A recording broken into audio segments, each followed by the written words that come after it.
अबू तालिब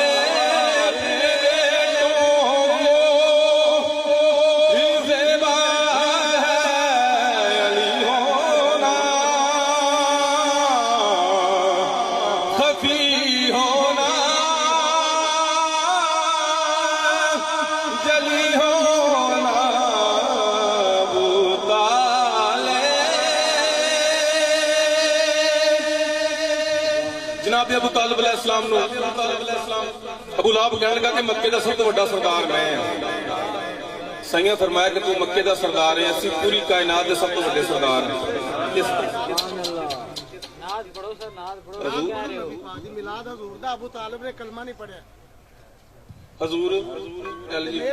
एक मिनट अलामा साहब ने सब तो पहला हजूर की तारीफ की थी आदम भाई ए जुल्म हो रहा इस मैं कोई शर नहीं पा रहा शायद कह लोग घर महफल च गल हजरत अबू तालिब दा जिक्र करने खड़े मिलाद च उन्हां दे ते कलमा पढ़न च लोकां नूं इख्तलाफ। बाबा जी मैं तुहाडे तो माफी मंग के तुसीं अलामा साहब ए वीडियो बनदी पई है,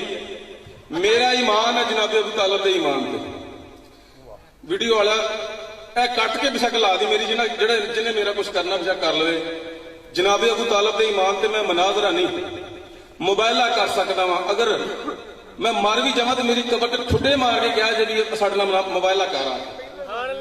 मैं इंशाअल्लाह ताला मैं वीडियो बन रही और मैं कह रहा कलमा पढ़े यार ना तो ना दी पढ़ सरकार मेरी गल पूरी होनी जिस बंदे का दिल करे ना मेरे नाल मुबायला करन ते जनाब अबू तालिब दे ईमान ते मैं उहदे नाल मुबायला कर सकदा। मुबायला पता किहनूं कहंदे कि झोली चुक के दुआ करदे आ बंदे आपां सारे मजमे च बैठे कि या अल्लाह साडे चों जिहड़ा झूठा है ना वो मौके ते उहनूं मौत आ जाए, जिहड़ा झूठा होया उहनूं आपे पता लग जाए, सच्चा भी सामने आ जाए। नाराए हैदरी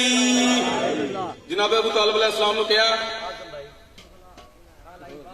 रोज बच्चे ये पूछता है हुसैन क्या दो शेर पढ़ दो सीधा पढ़ दो